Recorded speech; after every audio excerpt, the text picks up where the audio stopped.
Hey guys, आज का video मैं बनाने वाली हूँ कर्सेस के ऊपर। So I do believe in positive and negative energy and positive and negative intention, क्योंकि कर्सेस, ब्लैक मैजिक, इन सब चीज़ों में अगर हम बहुत डीप जाते हैं, जो कि मैं जा चुकी हूँ, ट्रस्ट मी, तो हमारा दिमाग बहुत ज़्यादा ख़राब हो जाता है, हम बहुत वहमी हो जाते हैं। इसलिए हमको बहुत ज़्यादा डीप इसके बारे में सोचने की ज़रूरत नहीं है। पर जो भी अपने एक्सपीरियंस से मैंने जितना भी समझा और मुझे इसका क्या सल्यूशन लगा या हम इसको कैसे अवॉइड कर सकते हैं, वो मैं आपसे डिस्कस करती हूँ। तो देखिए, कर्सेस का मतलब तो आपको पता होगा कि कोई अपने मन से बद्दुआ किसी को दे, कुछ बैड वर्ड्स बोले, कुछ रॉन्ग एनर्जी सेंड करे। सो कर्सेस कुछ तीन तरीके के आप बोल सकते हैं। सबसे ज़्यादा पावरफुल कर्सेस मुझे लगता है जनरेशनल कर्सेस, जिसके अंदर जनरेशन मतलब विद इन फैमिली ही एक दूसरे को कर्स किए जा रहे हैं, ये फैक्ट है। तो ऑफ कोर्स उसके अंदर पेरेंट्स बच्चों को कर्स कर रहे हैं जब उन बच्चों ने उनका ध्यान नहीं रखा या उनकी एक्सपेक्टेशन पे पूरे नहीं हुए, तो उन्होंने उनको बोल दिया कि भाई जो आज मैं देख रहा हूँ वो तुझे देखने को मिले, व्हाटएवर जो भी। या फिर एक जो केस मेरे साथ पास आया था, उसमें ये केस था कि बहनों ने ही भाई को कर्स किया, क्योंकि इतना ज़्यादा डिस्क्रिमिनेशन होता था बहनों और भाइयों के बीच में। बहनों को हमेशा ये बोला जाता था कि तुम तो इस घर में की मेंबर हो ही नहीं, तुम्हारी तो शादी हो जाएगी, और भाइयों को स्पेशल ट्रीटमेंट मिलता था। तो उस वजह से घर में भाई होने ही बंद हो गए। तो curses are very powerful in a way.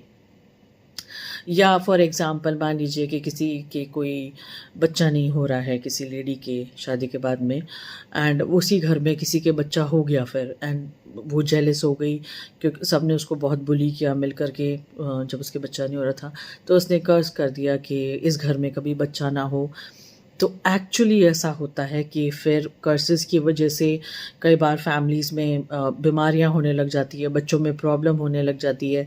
या अगेन वर्क प्लेस पे ऐसा हो कि मान लीजिए कोई एम्प्लॉयर है जो एम्प्लॉय को, कोई ज़मींदार है, कोई किसान को बहुत ज़्यादा वो कर रहा है, तंग कर रहा है, उससे अब्यूज़ कर रहा है पैसे के लिए बहुत, तो उसने उसको कर्ज किया कि तो कभी भी इस पैसे को एंजॉय ना कर पाए। तो उसको ऐसी बीमारियां लग गई कि ना वो कुछ खा पी रहा है, ना पा रहा है, ना पी पा रहा है, ना चल पा रहा है। तो कर्ज किस चीज़ में जाकर के क्या कन्वर्ट होगा ये हमें नहीं पता, but of course it's not a good thing, है ना। सो ये तो हो गया जनरेशनल कर्सेस और दूसरों के से दिए गए कर्सेस। फिर थर्ड टाइप ऑफ कर्सेस होते हैं सेल्फ कर्सेस। उसमें ये होता है कि मान लो किसी के साथ में ऐसा हुआ कि किसी लड़की के साथ में सेक्सुअल असॉल्ट हुआ, किसी ने उसको बुरी तरीके से टच किया या व्हाटएवर।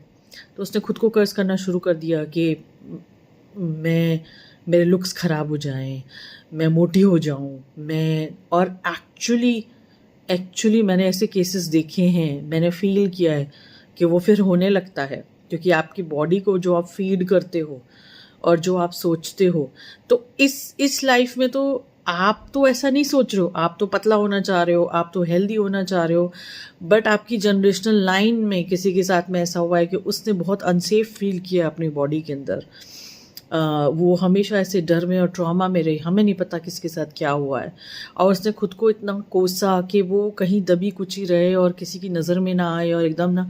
तो आप इस जन्म में वो करते रहोगे, मेहनत करते रहोगे और वेट नहीं निकलेगा, क्योंकि वो बॉडी का मैकेनिज़्म है खुद को सेफ रखने का, कि मैं सेफ हूँ। तो इसका मैं इलाज जो मैंने देखा, जो एक्चुअली एंटीबायोटिक हर चीज़ के लिए है स्पिरिचुअली, दैट इज़ होओपोनोपोनो। क्योंकि कर्स मोस्टली निकलता है टूटे हुए दिल से, बहुत दुखी और गुस्सा होता है कर्स के अंदर। तो हम जब होओपोनोपोनो करते हैं, I am sorry, please forgive me, I thank you, I love you, तो हमको इसकी तह तक जाने की कोई ज़रूरत नहीं है कि किसने किसको कर्स किया, ये क्या हो रहा है। हम बस एक पैटर्न को पकड़ सकते हैं कि भाई मेरा तो, मैं कितना भी मेहनत करती हूँ, मेरी तो पैसे नहीं कमाए जा रहे मुझसे। या फिर फैमिली में बीमारियां बहुत सारी है। अगेन पैटर्न तो ये तीन चार ही होंगे, हेल्थ का होगा, वेल्थ का होगा, रिलेशनशिप का होगा। सो हम होओपोनोपोनो यूज़ करके इसके इफ़ेक्ट को बहुत हद तक कम कर सकते हैं, क्योंकि ये जो कर्सेस होते हैं लेयर्स में होते हैं।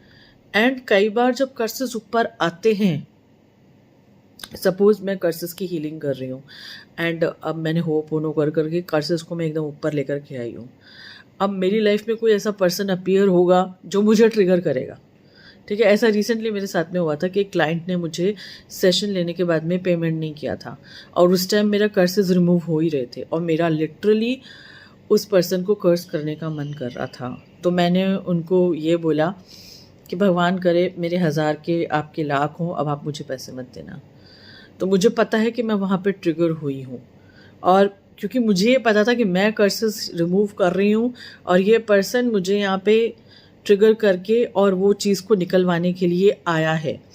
तो कोशिश हमें यही करनी है कि अच्छे से अच्छे शब्द यूज़ करें दूसरों के लिए भी और स्पेशली खुद के लिए भी, क्योंकि self curses seriously generation curses के बाद में जो सबसे पावरफुल कर्सेस होते हैं वो सेल्फ कर्सेस होते हैं। एंड बाकी लोगों को देखिए हम कंट्रोल नहीं कर सकते, दुनिया क्या सोचती है क्या करती है, we can't control them. What we can control is कि हम अपनी ऑरा को इतना स्ट्रांग बनाएं। ये सारा ऑरा का खेल है। अब वही है कि एक ही घर में 2 लोग हैं, किसकी कुंडली कैसी है, कौन किस चीज़ के लिए वल्नरेबल है, ये पर्सन टू पर्सन डिपेंड करता है। बट मोस्टली अगर आपकी ऑरा वीक होती है तभी इविल आई या फिर कर्सेस, ब्लैक मैजिक, ये चीज़ें ज़्यादा इफ़ेक्ट करती है।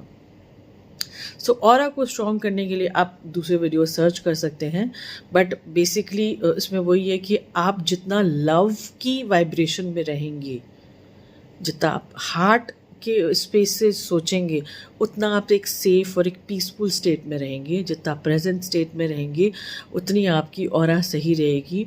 उसके अलावा आप क्रिस्टल का यूज़ कर सकते हैं, चैंटिंग यूज़ कर सकते हैं, या फिर आपने पानी की सॉल्ट बाथ्स ले ली या म्यूज़िक सुना या डांस किया, कोई भी ऐसी चीज़ करी जो आपको खुद से जोड़ती है, वो आपकी ऑरा को स्ट्रॉन्ग करने का काम करती है, जिससे कि आप रिचार्ज हों और फिर जाकर के रियल वर्ल्ड में जाए जहाँ पे नेगेटिविटी भी है, पॉजिटिविटी भी है। और जितनी आप अपनी बाउंड्रीज़ को स्ट्रॉन्ग करते हैं, जितना आप अपना इंट्यूशन डेवलप करते हैं कि ये सही है या गलत है, इसके ऊपर भी मैं अलग से वीडियो बनाऊंगी कि इंट्यूशन को डेवलप करके और बाउंड्रीज़ को कैसे स्ट्रॉन्ग करना है, तो आप उतनी जल्दी लोगों को भांप लेते हैं और ऐसे लोगों से डिस्टेंस बना लेते हैं। इसीलिए फिर इनर वर्क काम में आता है। इनर वर्क आपको इंट्यूशन डेवलप करने में हेल्प करता है। सो लॉन्ग स्टोरी शॉर्ट, जो चीज़ें हो चुकी है उनको हम बदल नहीं सकते, बट हमारे लिए जो चीज़ें ऊपर आ रही हैं, हम कर्स जब ऊपर आते हैं तो बहुत गुस्सा आता है और कर्स करने का मन करता है। ये उसका सबसे बड़ा सिम्टम है। तो बस उस समय पे उस चीज़ को रिलीज़ करना है एंटिटी क्लियरिंग से, कर्स क्लियरिंग से। अगर मुझे कुछ चैनल होगी कर्सेस से रिलेटेड कोई हीलिंग तो मैं पक्का अपलोड करूँगी। ऑलरेडी मेरी एक हीलिंग है, मैं उसको शेयर करती हूँ नीचे कमेंट में। अगर आपको लगे आपको इससे हेल्प मिले तो आप उसको यूज़ कर सकते हैं। सो अपना ध्यान रखिए, टेक केयर, बाय।